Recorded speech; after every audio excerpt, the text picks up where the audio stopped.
It's the 13th of July and welcome to round 16 of the 2019 Newstead Brewing Hospital Challenge Cup. We are coming to you live from the University of Queensland St Lucia campus for a top-of-the-table clash between third-placed UQ, who are hosting top-of-the-table Brothers. Brothers, who beat UQ in round 7, are sitting atop of the competition, posting an impressive 12-1 season with both byes completed so far. They go into today's match with a zesty injection of Australian under-20 players, making them the team to beat, but it's no tall order. Enter UQ. After a shaky, injury-riddled first half of the season, the Red Heavies have ground out 5 wins on the trot. They find themselves currently in third, with some St George Queensland Red players back in action. With 6 points separating third and seventh, who make finals is anyone's guess. Brothers have booked their seat, but it's make or break for the students. Downing the Brethren today, then Jeeps after the not-so-great bye they have in round 17 will keep the dream alive, and it'll also make them big contenders come finals. So sit back and enjoy all of the action as Queensland Rugby's comprehensive coverage of Premier Rugby with all 4 games streamed live and free via redsrugby.com.au. My name is Martin Lippiett, and joining me in commentary today is former Brothers and Queensland Reds fly half Dallin Murphy and former UQ and Island Pop Tom Court. Welcome, gentlemen. Thanks for having us. Thanks, Marty. Good to see you, mate. Always a pleasure. And we're going to start with you, Tom. The rivalry between UQ and Brothers, you know, it's one of the fiercest and most spoken about in Queensland Premier Rugby. Tell me about your experiences playing against Brothers, you know, the 35 years ago when you were playing.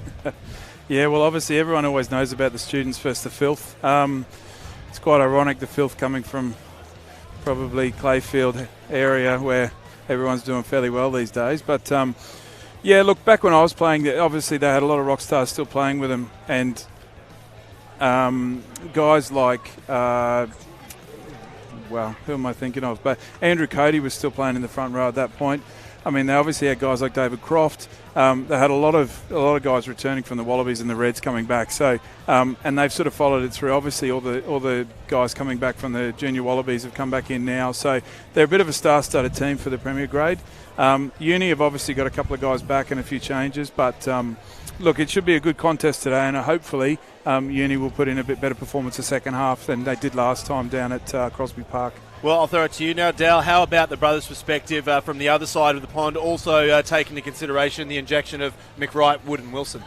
Yeah, I think for Brothers it was always a game we always got up for. You know, UQ always had the top of the top. They always had the likes of Drew Mitchell and Mitchell Chapman and all those kind of guys coming through when I first started, and it was always good to knock those boys off. From our perspective, I think today will be big for the boys, especially those young boys coming back from the 20s. They'll be hungry to get stuck in. They love playing for Brothers.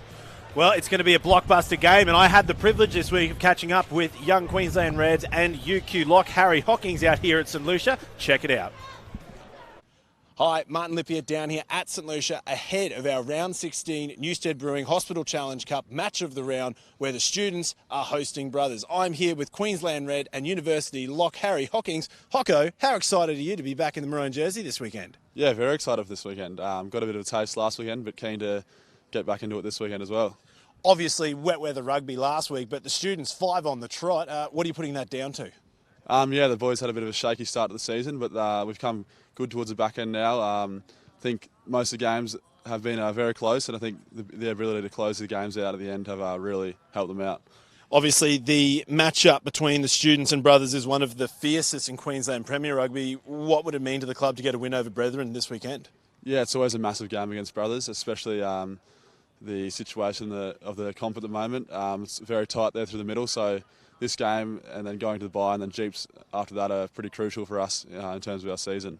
Well, it is also the last home game of the season, so do you think it's probably mean a lot to the boys to get the win this weekend in front of the home crowd? Yeah, definitely. There's always a good crowd here at UQ, and especially for a Brothers game, so there'll be a good turnout, and it'll be awesome to get that win in front of the crowd. And to wrap it up, you're going up against some fellow Queensland Reds in Fraser McWright, Harry Wilson, Michael Wood. I'm guessing the banter's been pretty thick this week. Yeah, it has been a bit. The boys did well over there in Argentina, but they're all back ready to go this weekend. Has been a bit of banter thrown around, so it'll be a good game. Looking forward to it. Cheers for that one, Hocko. Well, that wraps us up here, guys. Make sure you get down to St Lucia this weekend for our match of the round or any of our other Queensland Premier grade venues. It's going to be an absolute belter. Get down, support grassroots rugby. We'll see you there. Great stuff. Getting to chat to Hocko during the week. I think Brendan Sotel got me to do it because the difference in height wasn't as bad. Let's have a look at the teams lining up here. Good-looking front row for the students in Papuli, Melo, Tamala. Maury's going to be backing it up well with Wallace at the back. Good combinations with Van Eden and Dalgleish, and some electricity out wide with Campbell and Horan. We're going to jump across and look at brothers taking to the field. You can't go past the captain, Tom Maloney, in the front row. The additions of Michael Wood and Fraser McWright and Harry Wilson to the forwards for brothers is very, very dangerous. As always, Wall and Seifaloy in the halves will be lethal. Couple of changes during the week as well. Mitch Felsman, the veteran, is back into action, and he goes on the wing with Lawson Crichton backing it up. So, gentlemen, we are underway here, and it's going to be a very tight affair between both of these sides.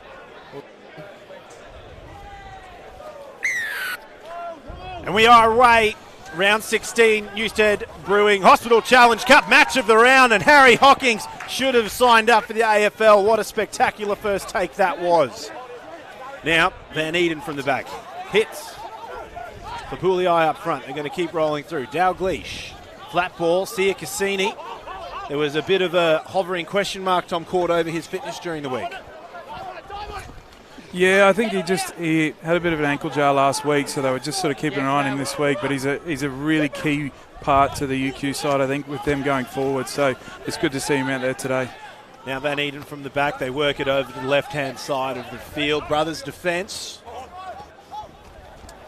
looking very strong, keeping them outside the 22, as expected of our top-of-the-table competition leaders, who well and truly have booked themselves a spot into the finals with their substantial point score. We'll get to that one at half-time. Dalgleish fires it across. There's Campbell, the Reds' Rookie of the Year, Jock Campbell. He's coming off from fullback this week, and he's playing on the wing. Hawkins, great hands out wide to Paxton Hall. Paxton Hall stays in the field of play. Hawkins is there to back him up. The lock's doing well. Van Eden to the left. Dalgleish finds Mellor. To tackle now, UQ 4 metres out. Yeah, now let it come. Van Eden throws it through. Dalgleish tries to weave through the defence, and he'll get to a metre away from the line. Pick and go. Long extension. It's a try. Uni's over. Big opening couple of minutes there for UQ.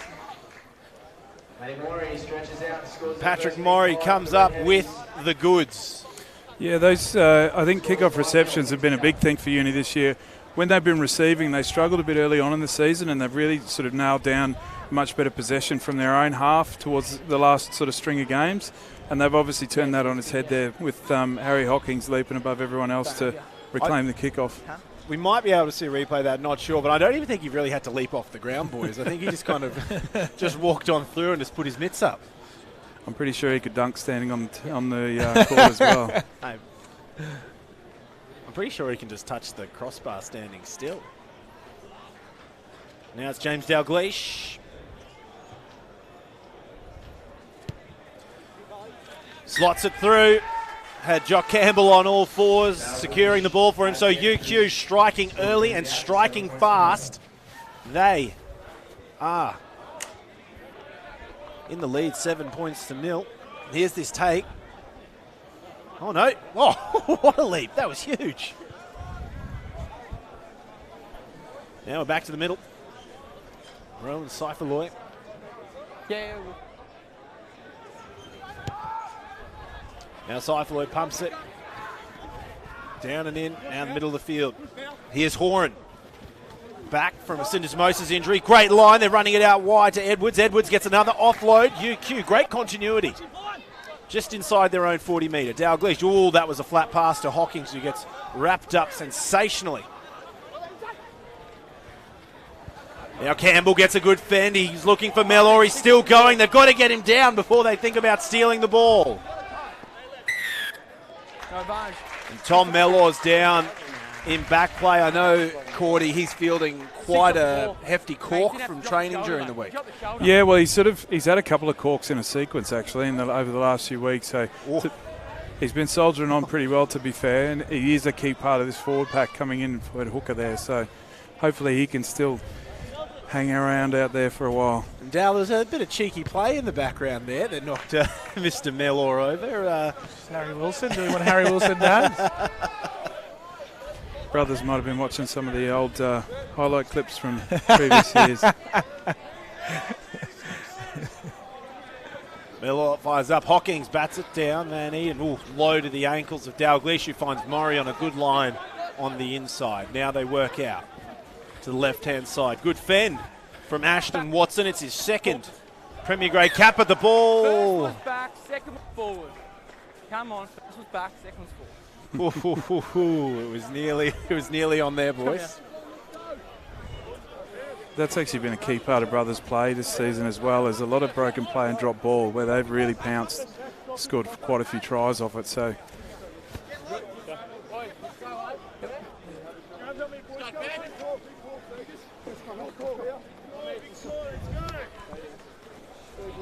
Oh, no. Crouch. Boyne. Set. Big scrum. First of the day. Doesn't go anywhere. Sia Cassini into space. Now Dalglish. Advantage. Knock on. Loose ball there. Hawkins gets a great offload to Paxton Hall. There's Campbell. Campbell ducks and weaves through. Campbell gets over the 5 metre. He's held up. So no And he'll fall advantage. just Knock on. short. Knock on. And Dale, looks like we Yep. Knock on. might have some blokes in different jerseys than we were first given there for the brothers. Oh, yeah, mate. We got Yeah, I option. think maybe Harry Yeah, you Wilson's want the wearing held up. number 6. Sure, that's fine. Griff Tupou wearing number Yeah, 8. you want to hold up, don't you? But Yeah. I think they're playing at 6 and 8 respectively. With So you get the McWright options, staying in Right, the staying in- familiar number 7. You think we'll get the Viking clap today? Maybe. Potentially. No, nothing will beat. When I was down there calling that game against the New Zealand under-20s, he was just in their faces and just having the best time ever. Such a character and such a competitor. Boyne. Set. Another scrum, barely moves an inch. And Eden hits Sia Cassini, who'll come down 4 metres Off, out. now, off. Let it come. Good. And the students, they've maintained nearly all of the possession of this game so far. There's Sia Cassini. Sia Cassini, second most tackle bust in the competition at 70. And now it's with Papulii. Long place, Van Eden. They go to the left. Dalglish gets 1-2 pretty hard there, but he's on the ground. Balls out. Long place, going through the space, and that's a try. UQ striking hard and fast. Now the big try for the students there, Cordy.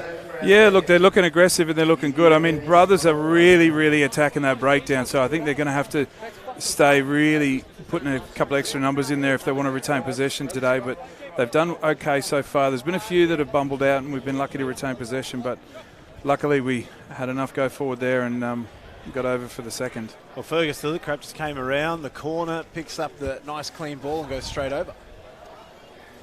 He's been very good, I think, for UQ the last 5-6 games. He's kind of found his own feet and quite aggressive, and Have you got I think he's been really impressive for me. Has Twisty got me? To be fair to Hino as well, I think Hino and Elton, they really pretty much gave the guys a choice, and if they were going to bar up in training.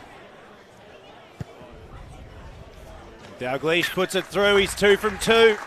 Yeah, so there were a few guys that really put their hands up in training and they got an Yeah. opportunity and took it, and they've held their spot. So Ferg was one of them. He's been really, really good the last sort of 5-6 weeks. Yeah.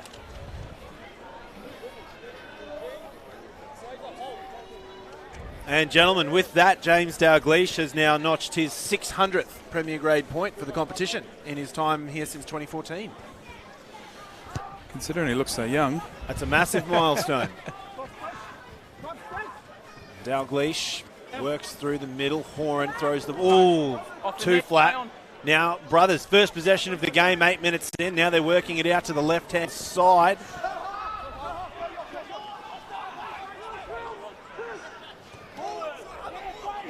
Seeing that junior Wallabies under 20. Can't get up again. Play the advantage.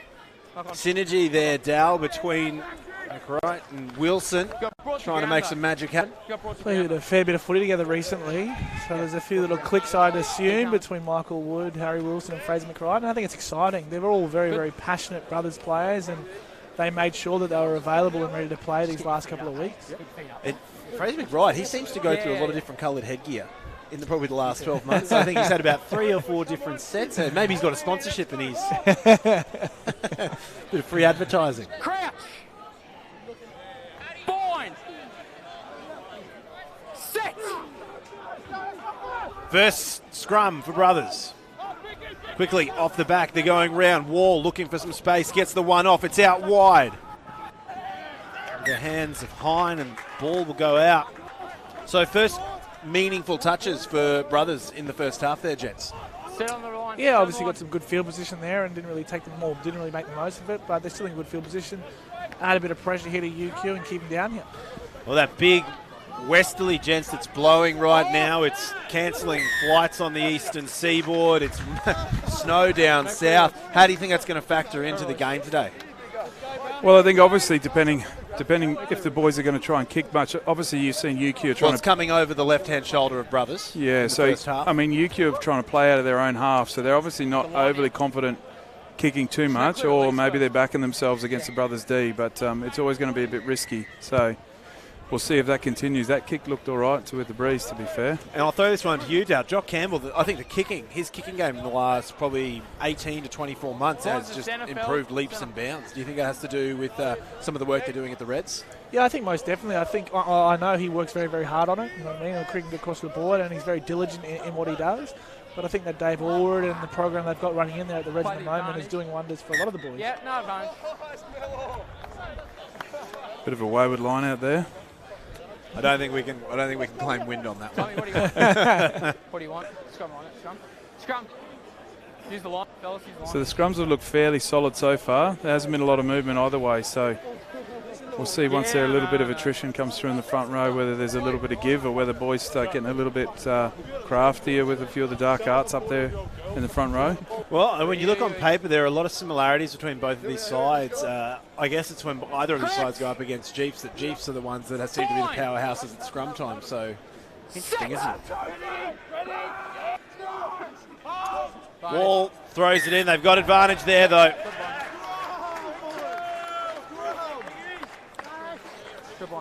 Big work up front from Maloney, Fessler and Ryan.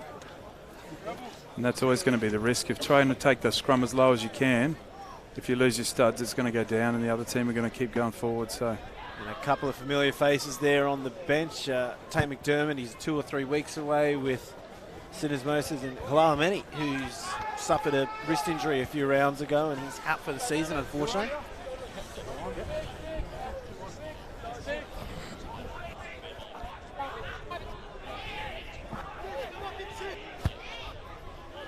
Now, Brothers, attacking line out inside 22. Hit Wilson in the middle. Wilson bats it down. Loose ball picked up well by Sam Wallace.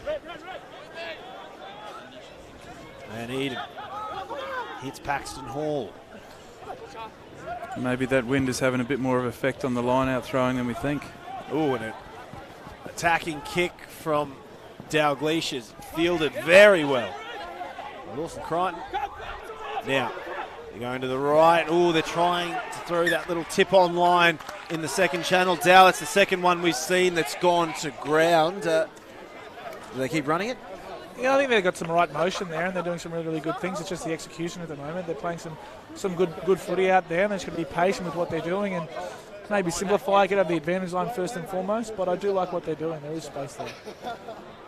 Yeah, well, if he catches that and it comes off, he's in the clear, it looks like, or at least through a soft tackle. So, Crouch. Brothers, they got the penalty last time. Set. See if they can put some hurt on the feeding UQ scrum. Oh, but it's a good push from UQ. Now it goes back the other way. Cordy, arm wrestle up front.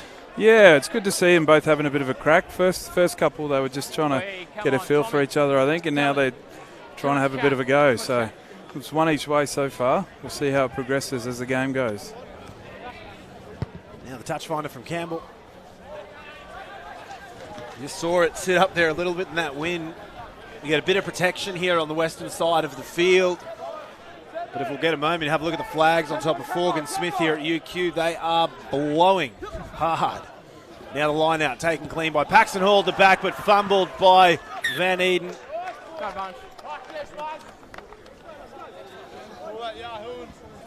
Was just held a little bit too long there in the line out by Benny Paxton Hall. Delivery at the scrum half's feet. So, Dallin, what's your take on, you see a lot of the Reds guys now, so Jock's come back and he's doing a lot more of the spiral kicking rather than the old end over end. The spiral's coming back from the old school. What's your take on this? I was never a spiral kicker because I could never do it, but I do enjoy seeing it done well. And I think the process behind it is it's a lot harder to catch these days than the drop punt. The drop punt's very easy. So trying to master that and get a little bit more pay out of their kicks, I think, than anything else. Oh, and another massive scrum from UQ overflows behind the feet. Harry Wilson at the back of that scrum. And for making an impression point of view, you'd almost take the penalty there for a scrum like that. Lays down a marker, I think. Gordy, run us through this one, mate. But you can just see that the boys start squeaking, the second rows start coming up, the front rowers' bums start coming up in the air, taking the pressure, and Uni just keeps squeezing. So, and a coach killer indeed. It's fielded well by Campbell. Now Campbell, he's got a full head of steam and he's spinning through tackles like he's greased up. Yeah, he's done well. Now Maury. Van Eden pumps it over to the left-hand side. There's Horrid, who's finally back on the field after recovering from, I believe, a syndesmosis injury himself. From Julio, tips on 1-2, hits Tamala, who gets another offload back to Campbell. Options lining up both sides. Sia Cassini takes it to the line, gets an offload to Wallace, who gets it through to Horan. Flick pass out the back to Mellor. And they got a little bit greedy, and it's been cleaned up well by Ryan Smith. Wall. To the pocket. Saifaloy crosses over. One more pass out the back.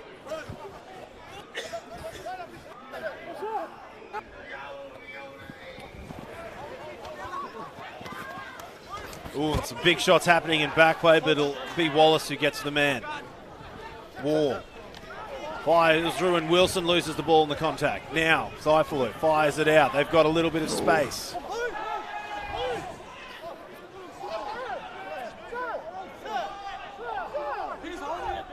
Injury in back play looks...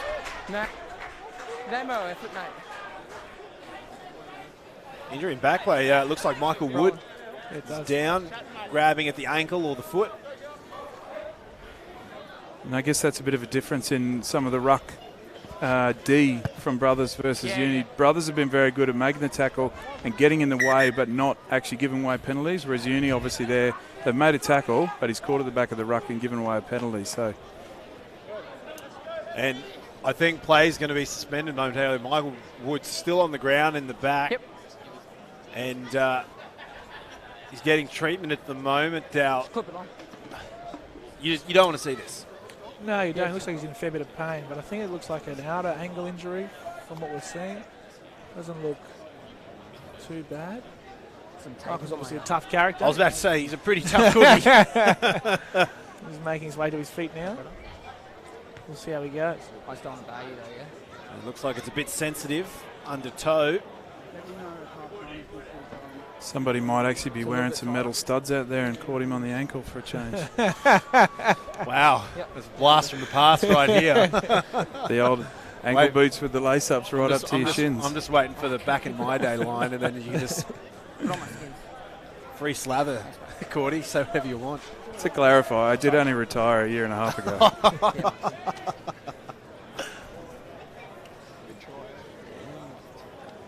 It looks like he's going to go through, and we see up there on the top of the building, we're talking about that heavy westerly, southwesterly, it's blowing through. And if that's any indication for the people at home what the kickers are dealing with today, Dal, Take a step, Red. Take a step. hard task today. It's tough, and Cordy kind of made the point before. UQ obviously are trying to run it out of their own zone, and I think that's probably the best play at this moment. If they're kicking into that win, it's always tough to can't get much pay out of it.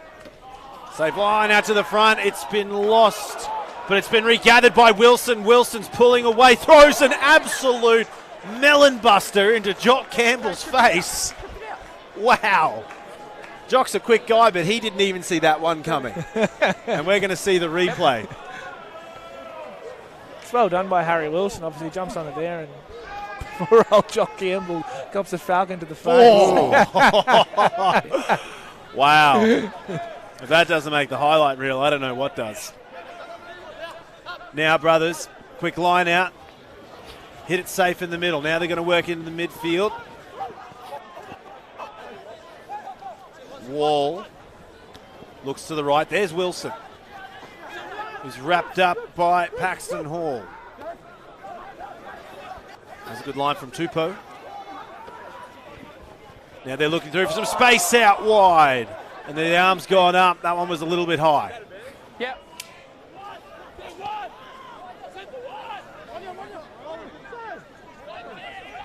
Seifaloy passes it out. James inside ball to McWright.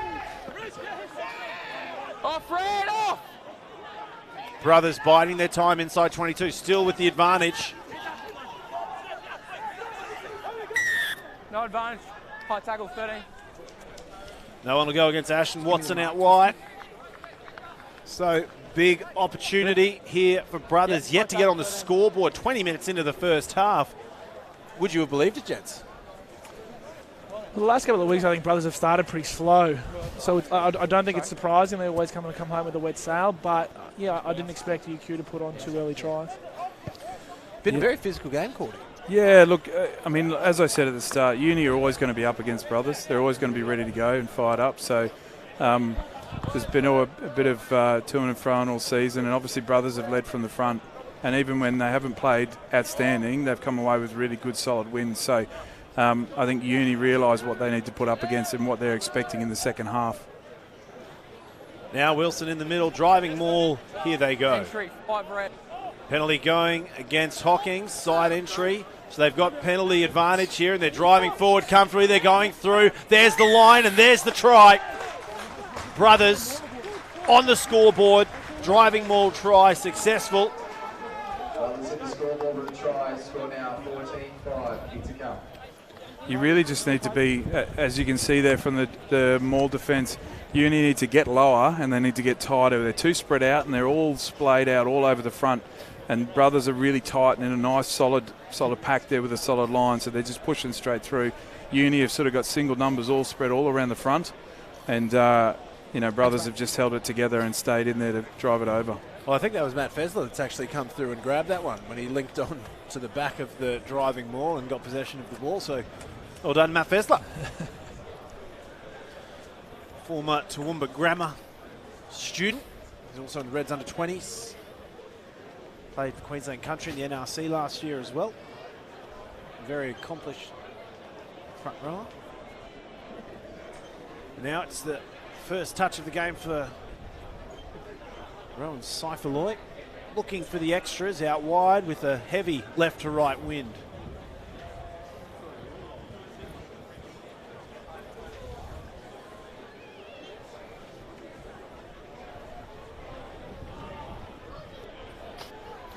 Seifaloy strikes, and he has bent it like Beckham. That was nice. Right into that wind. It's heavy out there. Score now. UQ Red Heavies 14. Brothers 7. He's been a key recruit, I think, this year for Brothers. He doesn't do a lot wrong and gets the boys around the park really, really well. Rowan Seifaloy.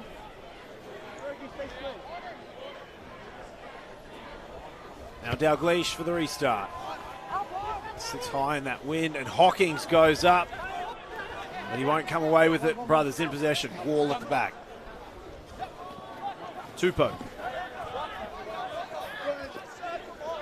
Scuttles across the ground. Seifaloy, they're working it through the hands. This is looking good. Now they've got some space to work out wide. Good work there, pulling away with Ralston.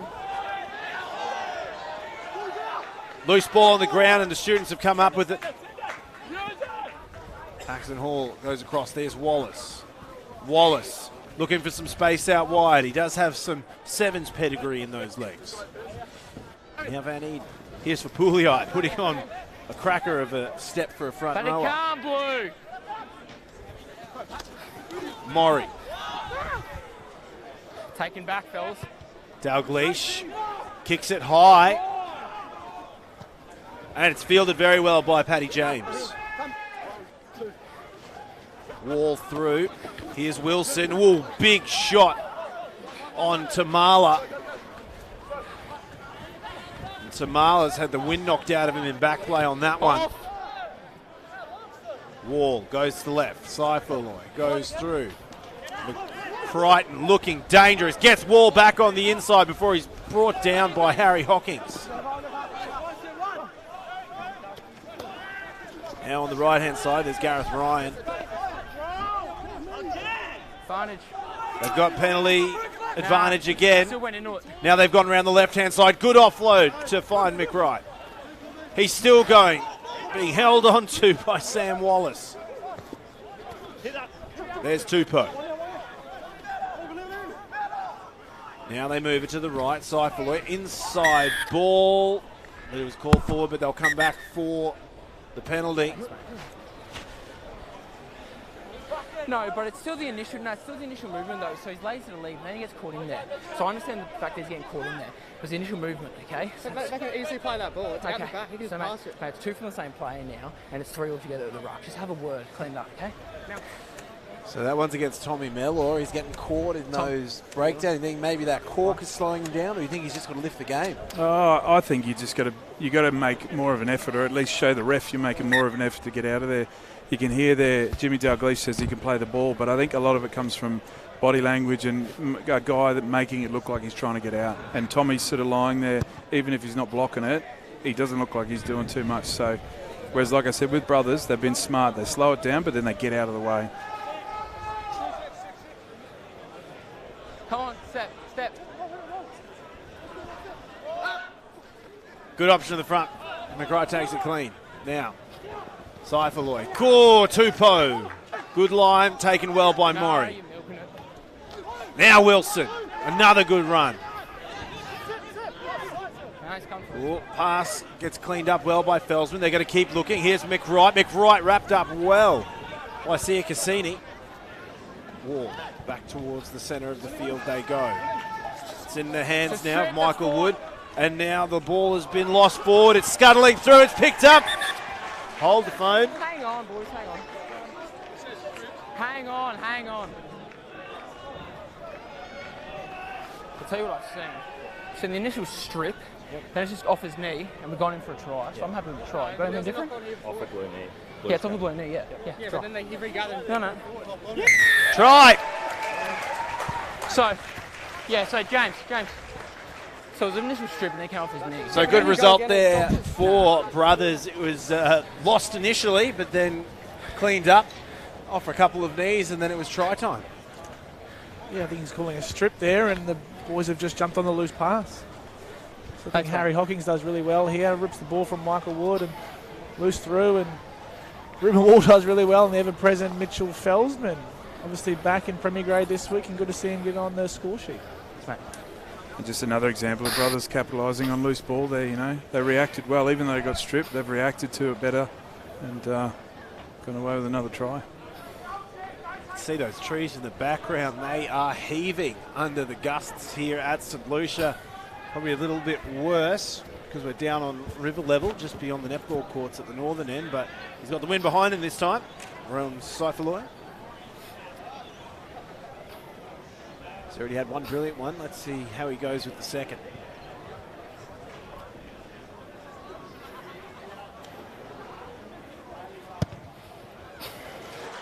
Dead to rights. Gets it through. It's all tied up. 14 all.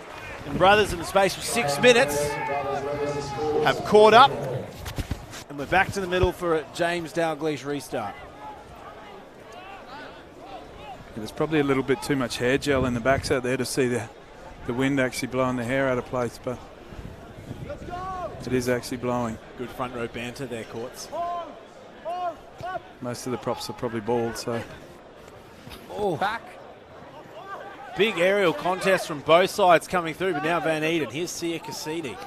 McWright tries to slow the big centre down, but just falls off the side. Van Eden, flat ball. Here's Watson. Watson, what a great run by Ashton Watson. Loose ball is spilled out, and it'll be a brothers line out inside 22.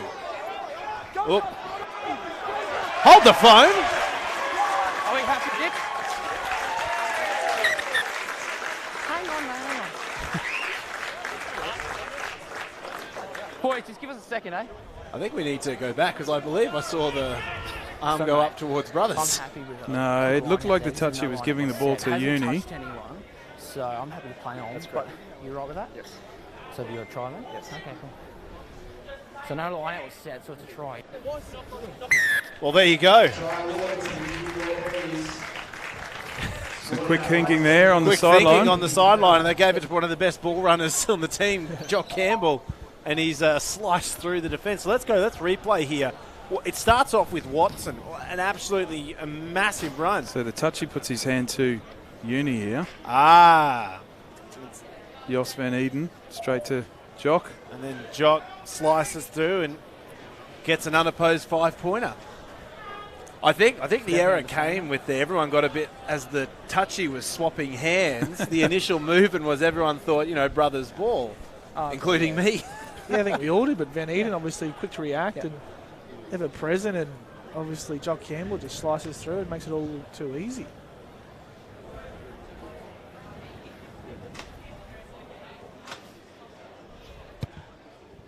And the kick from Dalglish, it's good, puts them back in the lead. 21 points to 14 in a game where whichever team has been more resourceful and on the ball, when there's been a slight error, they're coming away with the points, gentlemen. Yeah, I think brothers would be disappointed there because they put together two really good tries and they were starting to build up a bit of momentum. So the big thing will be trying to almost try and forget about that try and just keep going. But obviously Uni are trying to stay in front. There's the restart. Wallace fields it well.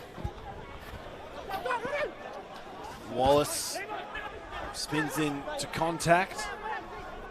Gets it outside the 22. And Lillicrap had a run. Now around the corner, there's Mellor. Brothers not committing any bodies to the breakdown. Oh, and Edwards has batted back the ball, but I think it's been a knock forward. And it looks a bit more difficult getting out of their own half there than you think. I think Uni looked to be struggling really to get much territory and then bank down in their own sort of 30 metres. So We see Michael Woods come off injured and replaced by big Bradford Kappa, who's had some good footy this year.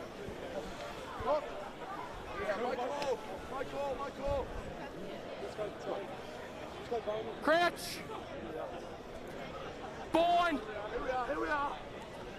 Set. The arm wrestle continues here at St Lucia. Brothers hold the scrum well. Seifaloy. Short ball to James.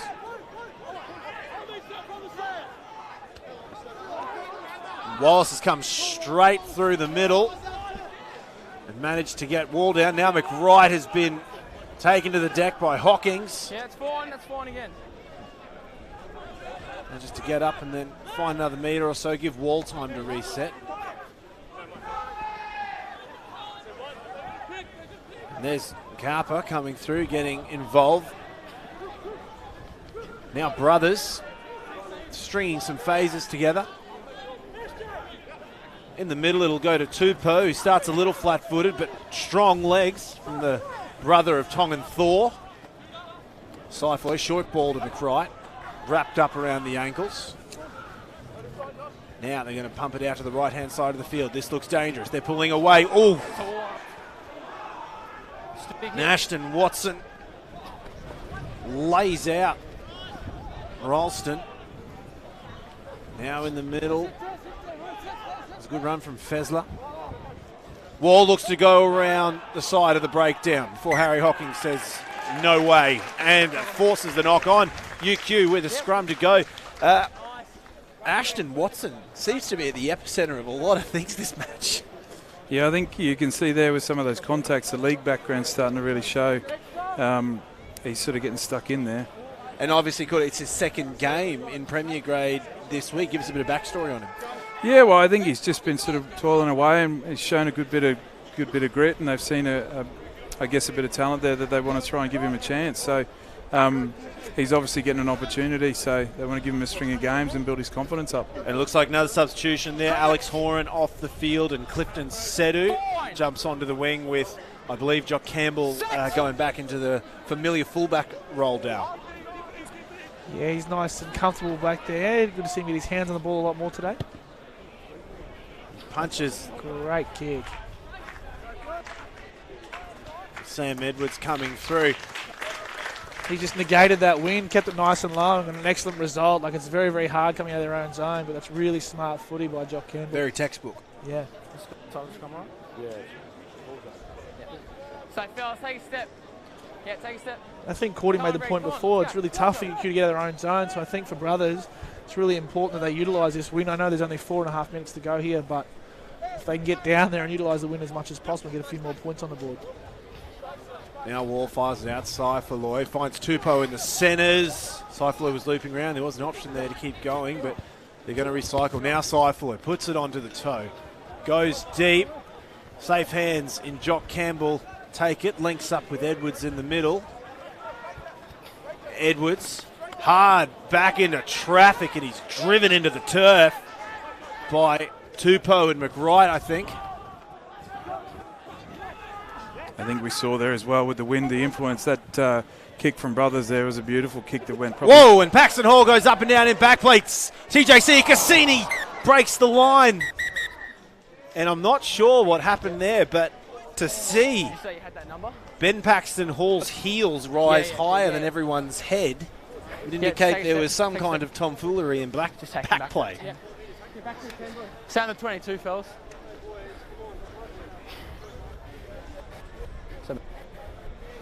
So I've seen a late lifting tackle. He's gone above horizontal, land on his back. I'm at a yellow card. I don't have the number though. 100% correct, and the number is 14. Blue. Yeah. So I'm 14. Sam Hine. Good clear call from the touchy I there. understand. Yeah, But big still was a twisty. lifting tackle. He went above horizontal, so it's a yellow card. Can we just address the fact that Sam Hine is Not lifting tackles, mate. nowhere near as big as Ben Paxton Hall? And I think we might Yeah, thank you. be able to get a hold of it later Was he on. all right? But Ben Paxton Hall, he seems to be okay, did so they'll kick it, yeah. come Like back that. for the penalty. And Yeah. they often talk, gentlemen, the importance of Yep. points late in the first half Should be on going five. into half time. Yep. Do you think it's going to have a big impact on the second half? Lifting. Well, I think obviously Uni are probably going to want to try and finish off with a couple more points. I think they sort of started well. They started a little bit and Brothers came back, and now they're sort of trying to finish strong. But, you know, obviously if anyone, Uni or Brothers, can get points here, they're going to be very confident going into half time. Yeah, I agree. I think obviously if UQ get a few more points here, it'll obviously extend their lead, and with the wind at their back, it'll, put them in a really good spot moving into that second half. Hawkins at the front takes it. Now they pack down the driving maul. Lots of long-reaching hands with butcher's stripes attached to them, giving them a lot of grief. But now Sia Cassini. In the tackle, not on only. Now Watson. Watson once again gets a great pass out wide to Clifton Sedu. Forward. But it was forward. It's no advantage. That's the knock on. Elementary, my dear Watson. Knock on. But they'll come So back, forward, another there's no advantage. opportunity. And what Never What seen the tackle, an mate. Come on, absolute- give me a break. Here. Watson, he's just putting himself in. He seems to be the epicenter Yeah, of look, all the waves in this game at the moment. he was there at the start of the season and looked really impressive. And he's had a couple of injuries in that he's come back from now, and he's come back with a bang, to be fair. He looks very good today. He's looking quite sharp, and he's slicing right through the defence. So He's an absolute handful out there. that little out-the-back pass too, I don't know if they still call it a gidley or a bruiser or whatever they call it, but it's very effective. Boing! I think we've just heard like a quote what, like a 90s era and then like a noughties era, like quotes are the same thing. I still call it a good week. Can you tell? Can you tell props and forwards don't really know what it's called? Now to the left, Campbell throws the cut out to Edwards. Edwards goes in straight forward. Edwards ploughing through, close to the line. And they've driven through and they found a try.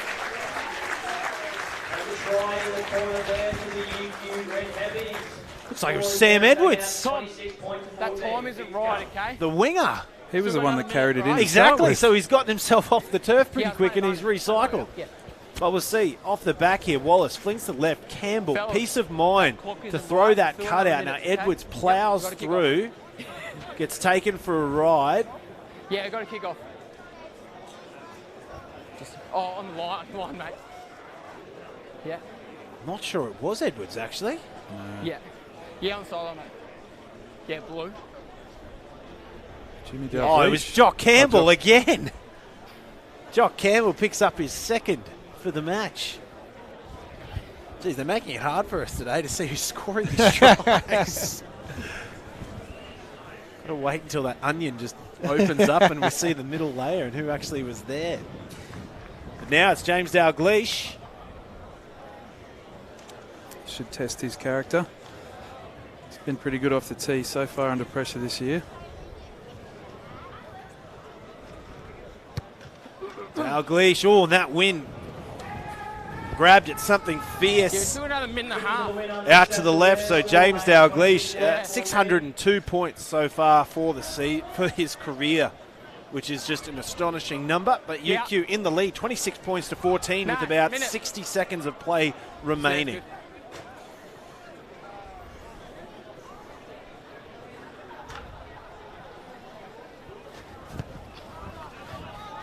Seifel pumps it down. Van Eden fields it, gives it back to Wallace, who's had a lot of good runs out of his own 22 today. Off the, receiving the kick. Campbell kicking for touch. Hell of a left boot. Great kick. Just a lot of strength through that kicking stride, and that'll be half time. A blockbuster first half. Gentlemen, let's talk about it. The big thing that's sticking out for me, it's we look at the possession of that first half. UQ just maintained possession. They had a lot of possession there and didn't really give Brothers too much time to, flex their muscles. Yeah, well, I think obviously Uni like to play, so the fact that they've had the wind against them and they're trying to play out of their own half, they're probably loving it. They're probably loving McKean and telling them just have a crack out of your own half and play. And they've showed that continuity. They've been trying to play the whole way up the field, and it's obviously paid off in 4 good tries. And Brothers, though, Dal, in the first half, when they've gotten within the strike zone, they've looked really dangerous. We're seeing a lot of great passing in the close channels around the breakdown, and the couple of times they have gotten over, they've been good tries. Yeah, most definitely. I think when they're getting down there, they're doing playing some really good footy, and it's a credit to them. But UQ, as they always do, they do the really little things really, really well, and they've done that again today. And Jock Campbell's been instrumental, and I think Harry Hockings coming back into the team has been instrumental for him as well. I'll throw to Cordy for scrum time, Dal. Nothing against you, but the scrums, Cordy, they've been quite the even affair between both sides. There's been a bit of winning and losing both ways. Yeah, obviously, like I said, they were seeing what was going on the first few. Then they both had a crack. It probably settled down a little bit again because there are a few penalties going either way. But I think from Uni's point of view, they've really stuck to their guns. They've kept their height down. They've stayed tight and solid. They haven't given too much away. But Brothers obviously have had a pretty impressive pack this year. So the pure fact that Uni are negating them and putting them under pressure is a good result. Well, it is half time here. University of Queensland in the lead, 26 points to 14 against Brothers. Newstead Hospital Brewing Hospital Challenge Cup. Second half coming at you right after the break.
And we are back. It's the half time. We're going to quickly have a look around the grounds at how all the other venues are currently positioned at this point in time. Through the wonderful friends at Double Take Sports, providing us with the graphics. And gentlemen, scores across the board. Wests are up 22-0 against Bond. The Dragons at the charity round are ahead of Jeeps 15-10. And the Eagles 26-17. Will this competition ever yield a result that aligns with what all of our professionals think that it's going to happen? I'd love to get your feedback on this one. You go, Dallin. Oh, it's crazy. You know what I mean? Obviously, like, Jeeps have got Campbell Magnay out there today, and East have got Ben Moen. So obviously some strong sides being put out, and even West, like, Bond have got everything to play for, but everyone's kind of putting out some really good results. And let's quickly jump over and let's look at the competition table so we can give people a bit of an idea how, this is all looking. So safe to say, generally 50 is the magical number, gents. And you get 50, you get yourself a seat to the finals. And regardless of how brothers do, they've got themselves a ticket there. And it's safe to say that Jeeps are in the same boat. They're definitely going to be in the finals contention as our 1 and 2. And then we keep going down and we look at that gap between University and West. It's only 6 points. And when you have, University, Souths and Wests have all got their buys to go, they've only got 2 more bites of this cherry. It's incredibly close. It's stupidly close. It's wonderfully close. It's everything close. I mean, it's been brilliant just to watch all the rounds over the last couple of weeks because I think teams are starting to settle. They've worked out who their first team is. They're really starting to build that cohesion between teams. And the best part is that bottom of the table teams are giving it a rattle against top of the table teams. And you can't, as you can see from the results at the moment, you can't pick who's going to win. Well, each week's different. Dal, if we translate those results and we say, right, let's suppose the teams that are winning at halftime, they go through and win. That gives West's, Sunnybank and North's victories across the board. Now, unfortunately for Sunnybank and North's, it's a little bit too little too late. But they will essentially be starving those teams higher up of points that will make or break their season. Yeah, absolutely. They've still obviously got a really big role to play in the rest of this year, and they'll be hungry to knock off those top 4 teams. I think also the battle between West and Bond down the M1 at Rabina, that one along with this one, they're very important matches for the survival of the those teams between 3 and 7. So, I think whoever wins or loses out of that West Bond matchup, that essentially knocks the other one, a pretty big blow for finals. Yeah, it makes it really, really hard. Obviously with 2 rounds to go, but it'll be an interesting finish. As you said, it's a really good competition this year, and it's very, very tight, and I think it's quality at the moment. Now let's bring it back to this game here, and let's talk about some of the players that have impressed both of you individually. We'll start with you, Dal. Over in Brothers, who do you think is really holding the torch well at the moment? I think Lawson Crine's had a few nice touches. It's not much else. I don't think many of the boys have had much opportunity. You're seeing some of the under-20s boys, McWright, Wilson and Wood.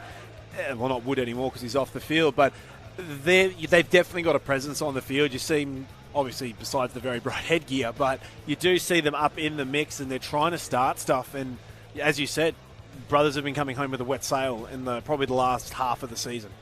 Yeah, absolutely. And I think the fact now that they've got to run the ball out of their own zone, because that wind, I think, is just way too strong to be kicking it, as we saw before with that goal kick. It'll be interesting to see them kind of keep the ball in hand and just play some footy. And Cordy, for you, with you, Q, who's highlighted for you? Well, obviously Jock Campbell's been impressive today. Ashton Watson, again, we've spoken about him a lot. He's been everywhere and he's been in the centre of a lot of things going on.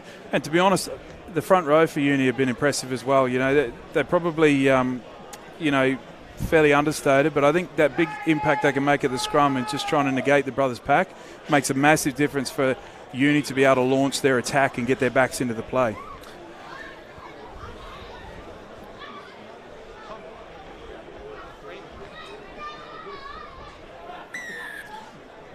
And we are away, second half, round 16, Newstead Brewing Hospital Challenge Cup, match of the round, UQ hosting Brothers. And the students in the lead coming out of the half, 26 points to 14 here at St. Lucia. Now, the students outside of their 22, they find Campbell, who sits it up, but it's going to be fielded well out the back by Crichton. Now, wall. There's Tupou. Many good hits this season. Pat Morey, he's safe to get away from that one. There's Wilson. Seifaloy hits James. James had McWright running on the outside of him. No, let it come. Connor Maroney on the field. He's Australian Schoolboys Player of the Year back in 2014. Wins the bronze boot. And Cordy, he's one of those players that really lifts for these matchups. Yeah, look, Connor Maroney, he's another one that has sort of started the start of the season. He's very experienced. He's got a good bit of dog about him, and he'll get stuck in. He's obviously just coming back into fitness now, so they're trying to bleed him back into the team because he is an important part to really feed in, especially back end of the game where you need a few experienced heads just to keep a lot of the younger students calm. Fergus Lillicrap there taking a knee. Not sure what he's done. Is it a... Looks like a bit of a stinger there, Dal. Potentially, mate. I think you've had your fair share. Over the years. If it was scrum time, you'd be calling an elephant, wouldn't you? What's that, mate? One of the props trying to find a contact? Or? No, we've only just started, so that'll be more another 15, 20 minutes, I'd say. Take your time. I tell you what. I love this composition in the box. I lost a bit of everything. I lost a lot of contacts in my time, so. So Fergus Lillicrap, he's up off the ground. He's another player that's having a big impact in this game, especially around breakdowns. Yeah, look, he's one of those guys where he may not be the guy making massive breaks and scoring tries, but he's doing all the grunt work where it's a bit of a cliche now, but the unseen work, he's making it possible for the uni backs to keep looking good. And conversely, Criff Tupou on the other side, Dal, he just seems to be running every line possible off Seifaloy and Ruben Wall. Just loves to get his hands on the ball, Criff, you know what I mean? As many carries as possible. I think I saw Nella walking around earlier today as well. I think he's in South Africa, isn't he? Is he in South Africa? Yeah. Now, students, cut out pass from Dalglish, finds Edwards. Edwards goes down the wing, backs himself. Edwards keeps the ball in the field of play.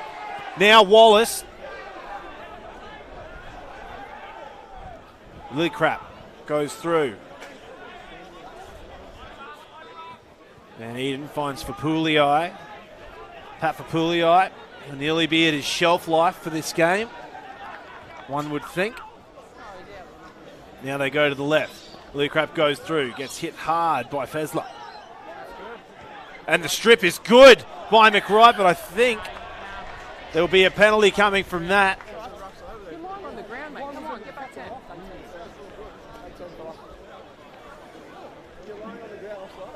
We'll go back to this breakdown. Fraser McWright gets in there. Strong form from a bloke that's 6 foot to get down that low and wrestle that one out. He's been brilliant over the ball this year in all kind of forms of the game that he's played.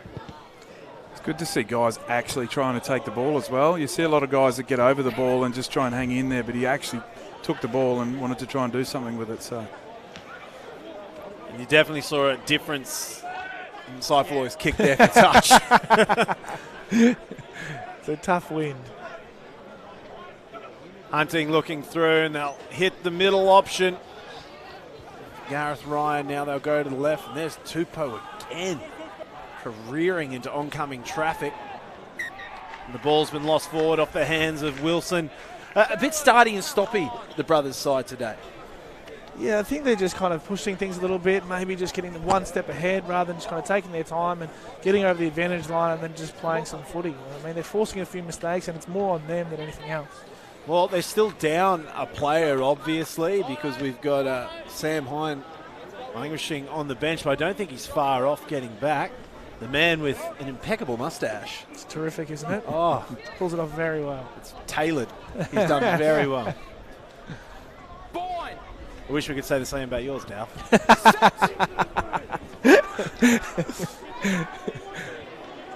Now, big scrum from the students. Force the advantage. Wallace at the back still going. Picks it up. Goes himself. Gets the offload. Van Eden. Dalglish to Sia Cassini intercept. That was sharp work by Paddy James. Yeah, he's had a few of those today, hasn't he? I tell you what, you'd be disappointed as a forward if you just won a penalty in the scrum time and then you saw the opposition scoring under the post. But interesting fact about Paddy, I think he's the second leading tackle breaker for the year. Is that correct? He is. He's got the most offloads in the competition of 24. And some other stats. TJ Siakasini, he's the second overall in the competition for defenders beaten at 70. Ooh. And Pat Murray, he's made 147 tackles for the students, one of the leading tacklers in the competition. So there's a couple of, and you wouldn't be first and third without having some of those players in the ranks that have knocked up those stats. Now the driving maul, it's all over the shop. And the penalty going against McWright for improper entry. Now they're going to quickly go. Speaking of tackle breaks, TJ looking for the posts again. And here's another stat. Harry Hawkins has knocked off 23 caps for the St George Queensland Reds in his very short time with them. That's a really impressive stat for a guy that only turns 21 at the end of the month. Just gets better and better. I mean, I think this year he kind of came out with a bit more physicality when he played Super Rugby. Last couple of years, obviously, had a bit of a smaller frame, but he's starting to fill out. And I think you can't say he has a small frame. I had to lift my hand above my head to interview him during the week. I mean, he's starting to fill out now. I think he is. You know what I mean? I think guys like Harry too, they start to realise what they can actually do with their body and how much of an advantage they have. He can afford to be a rat bag. Now the driving scrum from the students. They've got the advantage again. And Wallace will pick it and go himself. It's a knock on there, no advantage. Loses it forward.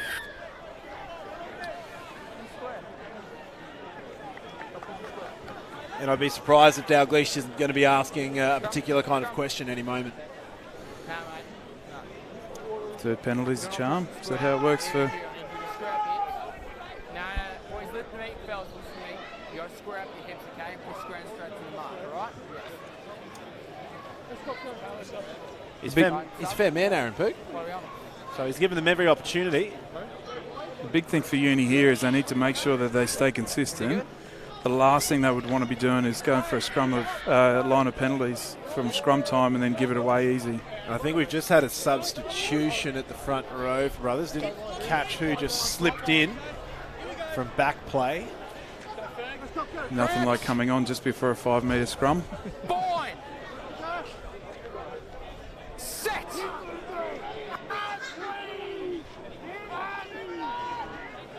Use it now! And it's not moving an inch. Dalglish finds Siakasini. Siakasini through two.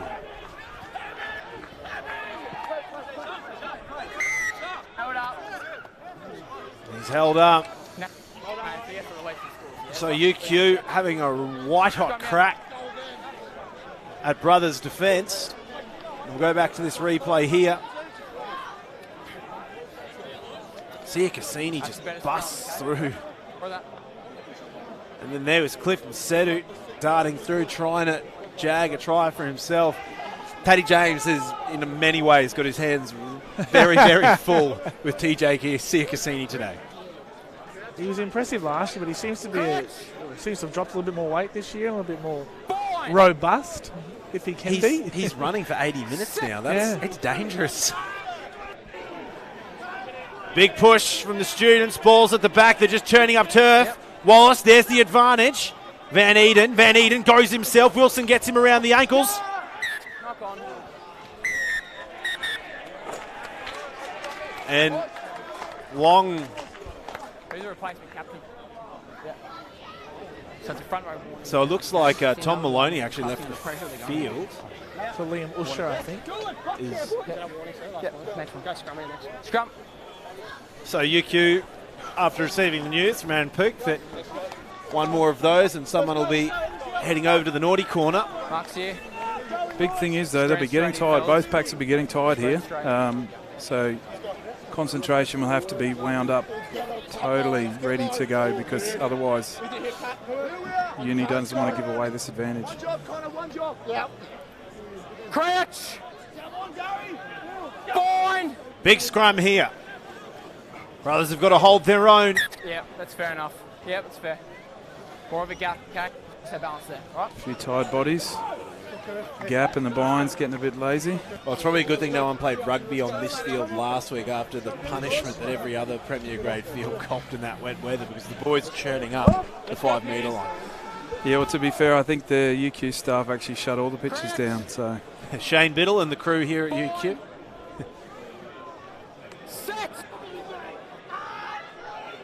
UQ, ball in hand, etching forward. There's the advantage. Van Eden, dummies, goes himself. Van Eden gets there. The man. Van Eden, 5 metres out, one of the competition's most dangerous players at the moment. And it's a question here that are you willing to give away a try to save the yellow card and keep a player on the field? Because if that doesn't go over, it ends up being either a penalty try or even a penalty and somebody goes to the bin. So it's always a bit of a question there where sometimes refs have a short memory, and if he's got to get round and give a try, he forgets that there was another penalty and a fourth infringement. So Is that what's happened there? just saying. Just let him go, man. Just let him be. Got away with one. No, but it is the fact. If you keep giving away penalties, I guess you've either got to give away the try or you're going to give away a player. Now Dalglish hits another one through. The driving scrum again, and we see there, Cordy. It was holding for a good 5 to 10 seconds, but then eventually the heave pushes the students and sometimes, do you know what? Sometimes that's just a bit of confidence. I think both teams are obviously very capable of holding that scrum solid. So Saifaloy finds Sedu on the right wing, who dances his way back into the field. He's hit hard for Brian Ralston.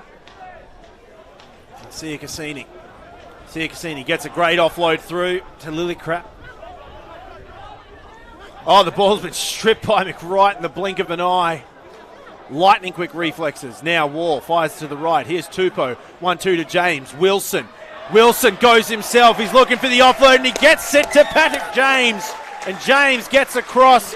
Really quick try. Really, really crisp execution. That turnover was unbelievable. Fraser McWright comes across. I think we'll see the replay here in a minute, but it's just super impressive from him, and it was at lightning speed.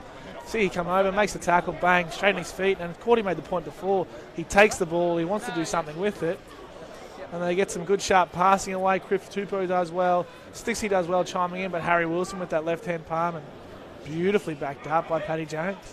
I just couldn't believe that. Was so fast. It was very, very impressive. He made the tackle, releases the tackler, gets himself to his feet because he knew the way it was. I think that's just the instinct of the player. He knew how it was all going to fall down in front of him, and he was able to see it ahead of time because it was just too clinical. A lot of that just comes down to the guy wanting to get back up and get the ball, I think Brothers have been very threatening on those inside lines as well. Inside passes, they've looked really dangerous. So now Rowan Saifaloy.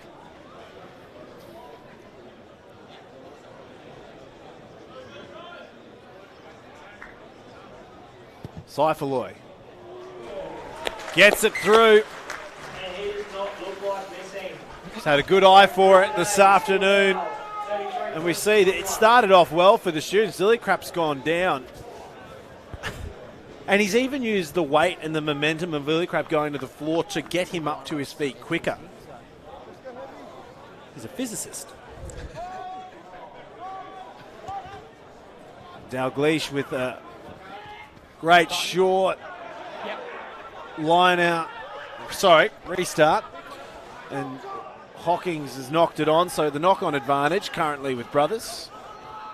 Wall fires to the left. Saifaloy. James keeps going out. Oh, and the ball's been spilt off the pass from Crichton. And you can see the makings of quite a lethal attacking structure out wide, Dow. But, what do you think they've got to do to actually either pull it off Or actually just hold onto the ball. What have they got to do? I don't think there was much in that. I think it was just a poor catch, to be honest. I think they had backline was moving beautifully, coming from depth. The balls were out in front. It was just poor execution. And looks like Michael Wood won't be returning to the field. He's puffer vest on. I think he's parked well and truly with the reserves for the remainder of the game. Yeah, enjoying a snake down there, which is good to see.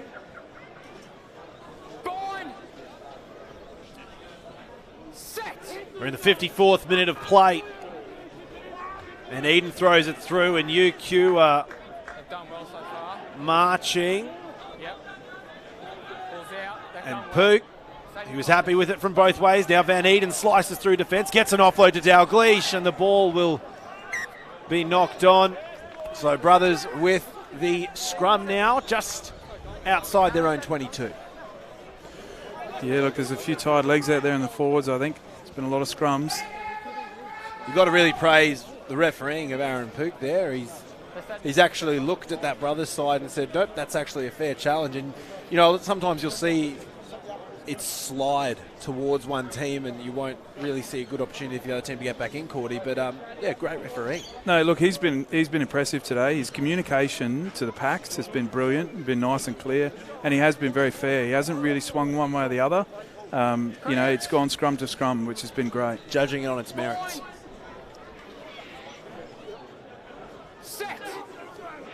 Now Brothers, ball in hand. Rigmore throws it in. And there's another penalty given away, a big scrum, and Aaron Pook is reaching to the pocket. That's a big loss for Brothers.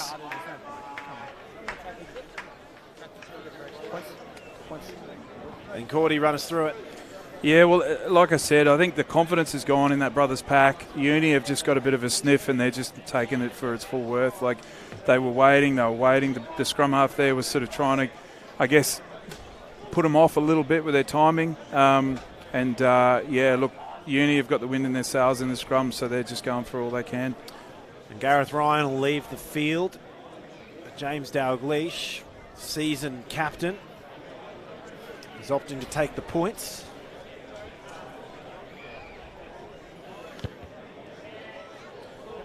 Gives it a massive heave and kicks it over into lane 2 of the athletics track.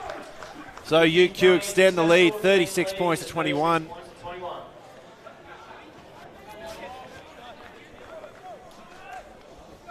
Shows a lot of respect to your adversary, taking points every time they're on offer. Leaving the field now after 55 hard minutes will be Pat Fapulii. He's replaced by Sam Mellor.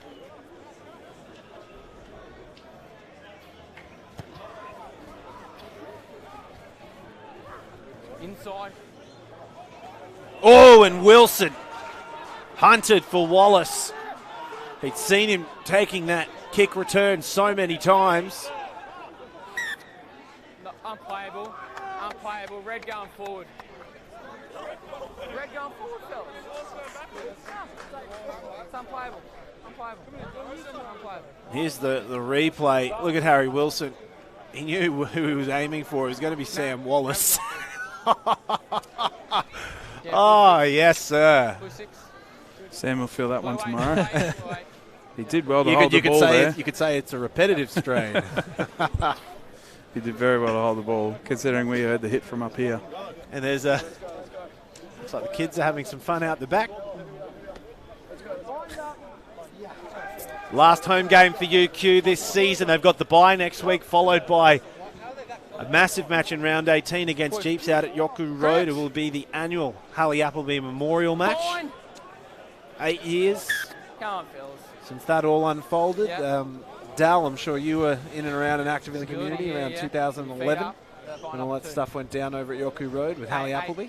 Yeah, I was playing around there. Yeah. Tough time, absolutely. And that's Uni will have their match up against them in round 18. And what a coincidence it is that we see first, second, and third currently all facing each other with 3 rounds to go. Like it's quite poetic in a way that it's almost giving everyone at home a bit of a taste for what's to come in 3 weeks' time when we get back to Ballymore. Yeah, and I think it's very exciting. You know what I mean? I think Brothers play Jeeps next week, and then obviously they'll most probably meet in the first semi-final, and then potentially, you know what I mean, they could meet again 2 weeks later. I think it's all very, very exciting, and it's just such a tight competition. But I think the quality has really grown, I think, over the last 12 months. And then the quality of football just keeps getting better and better. I think every year it's raising up, because we're seeing like a lot of players, they want to be in here playing in this competition because they get seen and they're getting to play against good quality adversaries. Now McWright up the middle. Wall. Flat ball to Smith. Maury latched on like a tick. Holds on to that one. Big individual effort there from Patrick Maury. Hails from the Barron Trinity Bulls up in Cairns. Yeah. From North Queensland. And, you know, you could talk about the speed and the technicality of McWright, but just the brute strength of Pat Maury, just to hold on to that with about 3 other people trying to rip him off. It's a big deal. I was going to say there wouldn't be too many guys with as much grit and determination as Pat out there. Matt Jaquel's up there. Yeah. The carpenter from up on the Sunshine Coast. We saw him in the grand final last year and all the final series actually last year. He just, the moment he got his hands on those balls, he was never letting go. Involved, so he got to stop. Bit of a similar frame to Pat Maury too, Matty Jaquel. So he's going off. 6 is going off. 6 is going off, so we need another UQ sub here. So it looks like Fergus Lillicrap is leaving the field. Was 6 red the sub? 2, 4, 6, 8, 10, 12, 14, 15. Yeah, we're good, mate. We're good. Quick maths. Nice, Pookie. If anything, referees are they're just normal blokes like everyone else. UQ take the line out the back. Maury gets his hands on it. Mellor at the back. Now, Fendon, he'll go himself. McWright was hunting. They were aware of him. Flat ball to Watson. Van Eden looks to the right. Here's Moroney. Now they go to the right. Dalgleish puts it onto the toe. Sees some territory available out the back.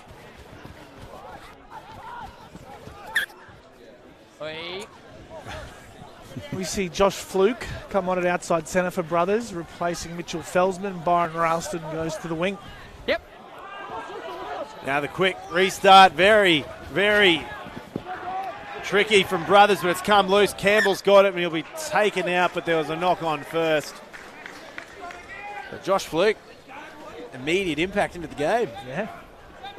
Still only 17. Yeah, knock on. Looks like we might have another substitution coming on here for UQ. Looks like it's Chris, the beef tray Nielsen, who'll be coming on shortly. I believe he was one of the match-winning tries against Sunnybank a few weeks ago. Yeah, he's done well. I think both the tight ends here today have really improved throughout this season. SJ Tamala has come back in after coming back from Belgium. I wonder if it has anything to do with a certain scrum coach.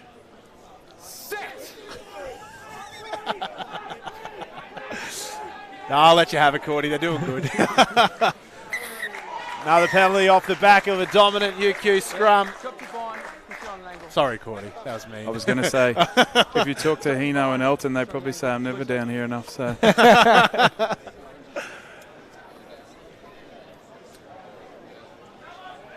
It's been a big day for the forwards on both sides.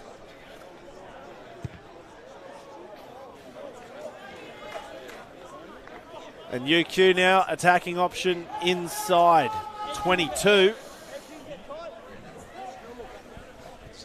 Yep. Nielsen comes onto the field. All good. SJ Tamala is now off. So new tight and loose heads in the form of Sam Mellor and Chris Nielsen. Van Eden fields it well, finds Dalgleish in the middle of the field, goes himself through the space. Oh, and he had TJ Siakasini rumbling through. Van Eden gives it to Hawkins. Hawkins, great offload to Watson, who's put down. Morrie goes himself, sees some daylight. Long place. Hawkins goes through. Maroney.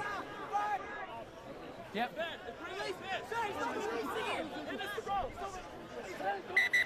Yeah, fellas, we're not going to be able to play on there. No, he's held up, mate. Come on.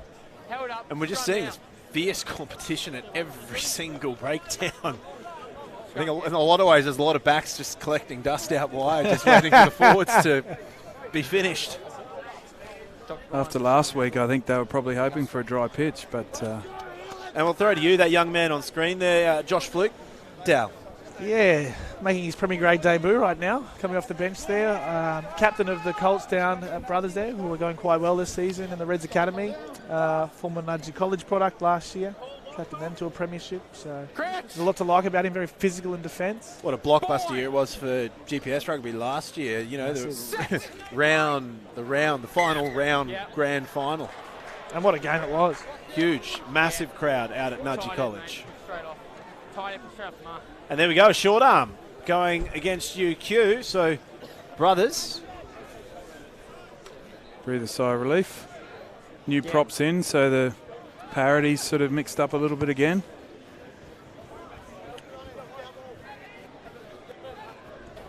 And brothers will kick it for touch, but UQ will have a line out about 30 out. And there's a wonderful doggo spectator here at the St. Lucia campus. Oh, a wild line out will fly out the back. Be regathered. Wide brothers, ball's been lost. Wall just gets it out. Saifaloy hits through. James hits the new man, Fluke. Up to the left. Good strong line from Smith. Gets hit hard by Nielsen. Now they're running it well through the hands, and there is Byron Ralston. Brothers hammering it hard up that left side with Kappa now. Wall flicks it through, hits Smith again. Bit of momentum here for brothers. Wall slices through, manages to find the hands of Fessler out wide. Fessler gets one off. This is looking dangerous. Brothers still going. Bit of a seatbelt, if you don't mind.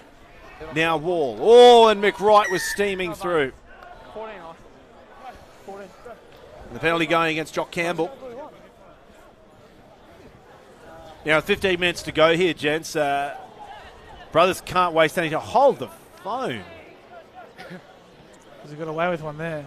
I'm not entirely sure. I think I know what just happened. I think they were kicking for touch. We didn't give it enough elevation. It got caught in practice, and then UQ actually kicked out of their own 22. He got away with one for anyone. so. And Connor Moroney looks like he's hurt himself here in backfield. Yeah, we're good. Oh no. Con Moroney's just come back from injury too.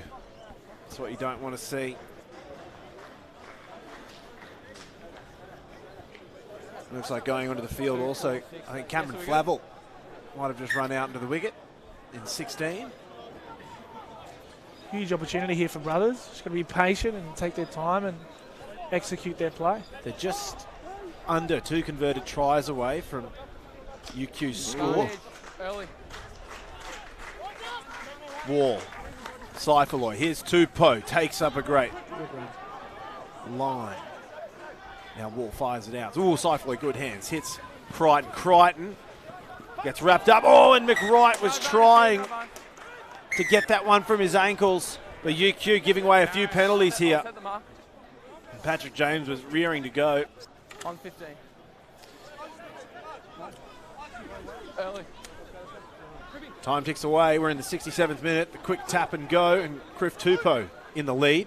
Wall looks to the left-hand side. There's big, tall Wilson going up against Clifton Sedu. Oh, and Pat Morrie No release. didn't give a clear release, and now the handbags are flying. Fellas, come on. Out of it. Out of it. Yeah. James. Just hold it for me. Hold it for me. Come on. Two down the centre of the field, okay? Have a word. Any more under pressure? We'll be going to the bin. Yeah. Right? All right, boys, watch it. So a few penalties been given away inside their own 22. Hold. Yeah, on me. Go. Just tap it. Good. The tap and go, and they give it back to the main man up front. It's been Griff Tupou today. A lot of run me is Wilson with Seifaloy bolted onto the side. And now the ball still in the possession of Brothers. Look to the right. Here's Kappa. Kappa goes up against the big beef trade, Chris Nielsen. Now to the right. There's Ryan. He's back from his time in the bin. Now Wall fires to the left. There's Wilson. Wilson was looking for a support runner. Brothers grinding their way. Tupou goes in on his own. Mellor tries to get to his feet. Now Brothers trying to find some space out wide. Here looking through, and it's a try. And Patrick James finally gets himself across. He's been itching at the bit. Dow. Yeah, he's been good today. Some excellent feet and still breaking those tackles as he's been doing all year. I've got to do my watch. What's the time, boys? But Cordy made the point before, there's been a bit of space on the inside today for Brothers, and they execute that really well there, and there's not much cover defence, and he finds the space and scores. I just like how patient they were there. Yeah, I had a word, mate. I obviously enjoyed the fact that they tapped and went, but just were really patient with their play and got it done. They're avoiding scrum time. And line out, mate, that win's horrible. But I love how Steve, at this age, you tap and go and you still give it to your biggest guy. And yeah. Do your best, mate. Poor old Criff had 8 hit-ups in 3 minutes. I was going to say that play was called Give It to Tupou. 2 for Tupou. Woo. And as time ticks away here, just on 11 minutes remaining, Brothers 10 points behind the lead at the moment. Can they close it to 8? Tupou strikes. And he gets it through. Seifaloy, great touch there. And we see it here. Patrick James got on the inside of Big Harry Hockings. Did I see, looked like he dropped it there. Well, that's club footy, Cordy. That's club footy. He regathered before he put it down, didn't he? Yeah. Downward pressure. Yeah. His pinky behind the ball that we couldn't see was actually enacting downward force onto it. I saw nothing. Straight up and down, and Harry Hockings takes it clean, gives the offload to Nielsen. Now UQ feeling a bit of pinch here. Brothers only 8 points behind them. Oh, Dalgleish sidesteps through traffic effortlessly. A lot of pressure at the breakdown on Van Eden. Loose ball picked up by Watson, who's driven back by young Josh Bluke. No, it's now Wallace. Van Eden fires out. Here's Siakasini, who steps inside himself. Oh, what a great run from Siakasini. McWright's over the top of that, but... And I think that's not going to happen this time. I think he was off his feet. It's one of those things where it's always going to be touch and go when you're playing on the edge, so he's going to keep trying. Just you've got to take a penalty here and there. Can we take a moment to look at the amount of Brothers players that TJ Siakasini took for a ride? They just look like blue and white ribbons off the back of him. Yeah, Pookie got it right again there. He was on his knee first and then came back up. So it's an impressive display this afternoon from UQ. Brothers, you know, as we talked about, they've been the benchmark of the season. They've been the team you got to stick it to, but you can't rule them out, because if we dial back to that West game, they won in overtime. Oh. Gentlemen, your thoughts on that? Mate, try's been awarded, so that's all right. it. Crickets. That's how we do it. Crickets. No, I agree, mate. I don't think you can discount no. UQ, especially at this time of year. You can't know how to win. But you can't discount Brothers either, because both of these teams have got so many dangerous pieces that absolutely. In the final 10 minutes, that's when they're usually, you know, the best to watch, because they pull off something that you go, really? Like point in case, 82 minutes against West, Brothers brought it back from 31 all and won, I think, 39 to 31. Something like that, right at the death. Uni have just given away the line out as well. So Brothers have opted for a line out other than the scrum. It's taken well by Kappa up front. And a penalty going against UQ. That's a silly soft penalty. Just gives them an out of their own half here now. Cypherloy, that wind's still pumping hard over the right shoulder. Gets them up to about 30 out from their own line. So, just over 5 minutes, 6 minutes remaining in this match. Top of the table clash, UQ third, Brothers in first. Potential preview of finals in a couple of weeks right now. Oh! And that'll be a penalty straight up against Jos van Eden. And Jos van Eden probably just say leave the forwards work to the forwards.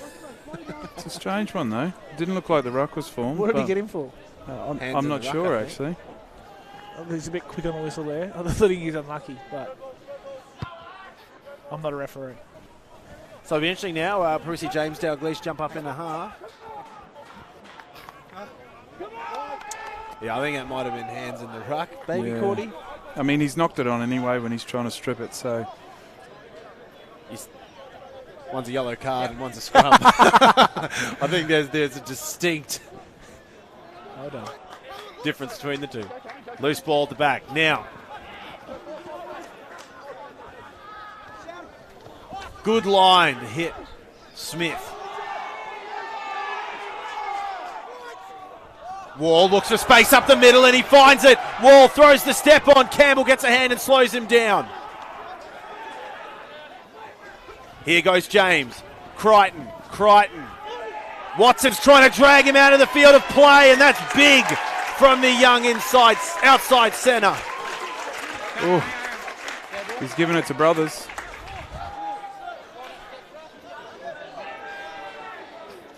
Now, Brothers, big opportunity here. 4.5 minutes remaining. Only 8 points behind. Let's check out this replay. Crichton goes through. Watson drags him. Tough call. It's a tough call, but UQ have won the line out, conversely. Here's Wallace. He's a little isolated. He's going to need some help. And McWright looking lethal once again. Brothers putting the shove on here. They could turn this one over. No, the ball's there.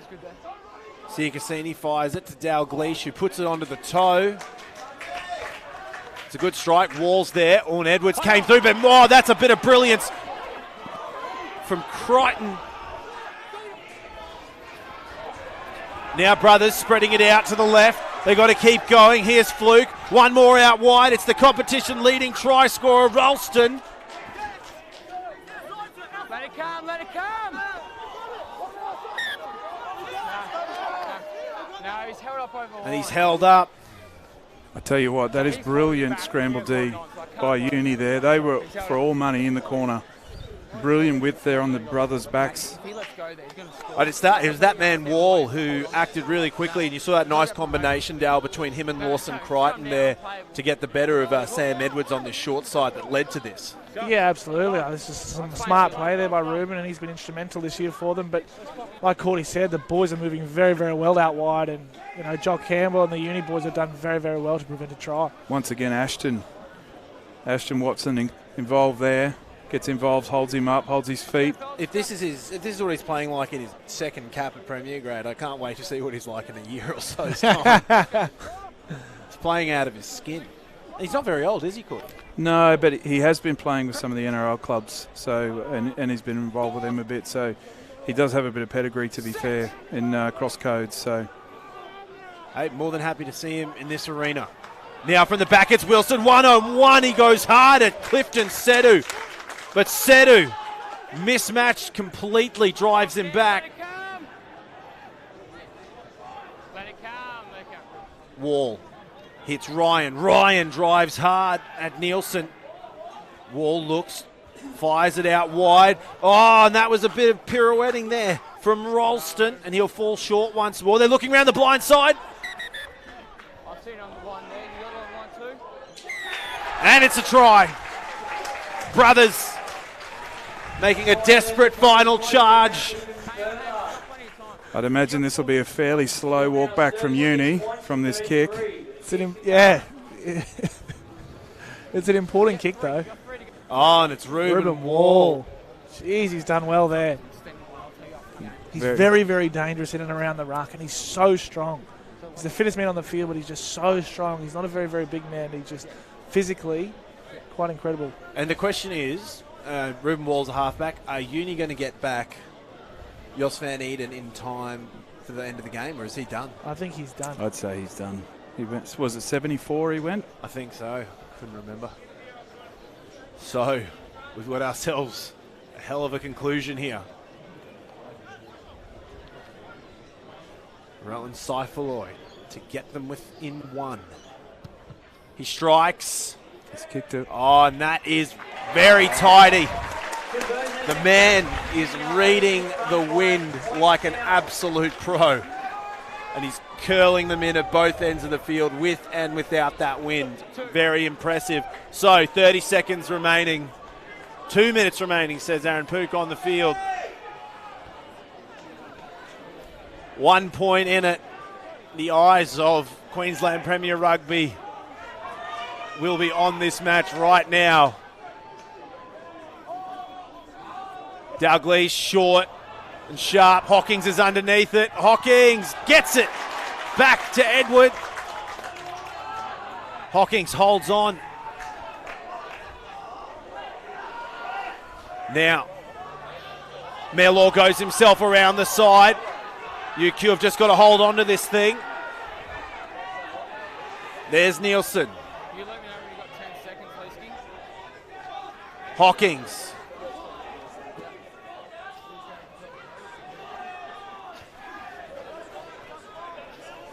Cassini goes through. UQ, they're just going to chew this up until full time. Mellor once more. No, force me out. Cassini. Built like a forward, and he's finally rumbling with them. No, it's not. Mellor gives it to Nielsen. Edwards jumps in over the top to give him a hand with Flavel.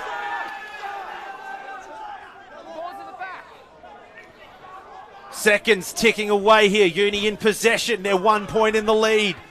This is going to come right down to the wire. Brothers need to hope for an error, and they get one.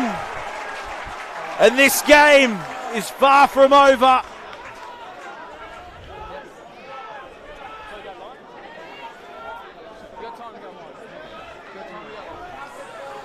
And they got time for the line out. That man Fraser McWright again. Fraser McWright. He's got the Midas touch at the breakdowns. Everything he touches turns to gold, that boy. So this will be last play. And he just burrowed in there. Just hunting for it, wasn't he? Final play, and you've got to keep your eyes out wide here. Money in Fesler's hand right now. He needs to deposit that, and he does. Safe to the front. Wall. Saifaloy. Here's Tupou. Another great run up the middle of the field. This is coming down to the line. There's Wilson out wide. Saifaloy latching onto the side. They're going to try and get them within strike range. McWright through the middle. This is coming down to the line. They're 80-minute specialist brothers in the middle. Crichton goes himself. They're looking for the pilfer. Oh, and it's a penalty. You would not read about it. You would not read about it. A penalty has been given after the final 80 minutes, and without doubt, it's going to go. He's going to the corner. He's going to the corner. A crowd is on their feet here at St. Lucia. Does he know they're only 1 point behind? He must do. I'm assuming he. I don't know. To be fair, the way brothers have played in the second half this all season, you'd always back yourself. But, absolutely. Now, do they go for the steal, Cordy? Do they just try burrow in? What do the students need to do here? Oh, I think you're always going to chance your hand. In a situation like this, you're always going to chance your hand with steal. Oh, and it's been stolen by Hawkins! Has been kicked out! And UQ in overtime, despite all the odds, have come away with a victory that will echo through the competition. And Harry Hockings, all 2 metres of him, has come through right at the end. And that is a huge win. Do you know what? I'd be happy if Uni can have a comfortable win sooner or later. Mate, keeps you young, doesn't it? Yeah, it's one of those things where obviously you're going to back yourself and your team, but, you know, the safe bet, Saifulu, the way he's kicked today, I would have backed him for the points, to be fair. But yeah, I think it's an interesting one. But you live and die by it, don't you? I mean, realistically, Brothers are out in front in the table, so it doesn't really affect their chances, but it has a massive effect, obviously, for University. And you think, you know, the urgency to stifle Uni. If Saifulu does take that 3 points at, you know, Uni get 1 point from this, and that really puts a big blanket over their chances of trying to make it through to finals. That means that they've got to do something miraculous against Jeeps in 2 weeks. But that's full time. What a huge game. Both sides were huge. You can't go past Fraser McWright for Brothers as one of the best on field.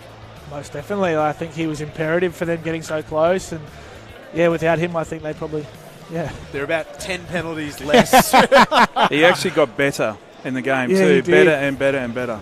And those lines that he was running in close, where does he come from? It's like he started running on the other side of hides, the river mate. and he sprints in. But we've got to talk about the side that's won by a single point, UQ. Gentlemen, give me your best on field. We'll start with you, Dal. I don't think he can go past Harry Hockings, to be honest. Like, I think, you know, he could set steal at the end there, but I just think the way he's played and around the park, I thought he was very, very good for him. Yeah, look, Harry was very impressive, and I think in really key moments, he was the guy that made the difference. Obviously, we've said Jock Campbell was impressive, and Ashton Watson really showing himself. That's my big one for today. Ashton Watson in his second appearance in Premier Grade. He had such a big impact from the centre of the field. And, you know, I think probably came into the game a bit of an unknown quantity, and I think it made a few of the Brothers players go, oh man, we're going to have to deal with this guy. Yeah, absolutely. And they had to probably change a bit how they were looking at it because, you know, with him on the outside and then TJ on the inside, that's a really nasty pairing to deal with. Mate, it's an absolute handful.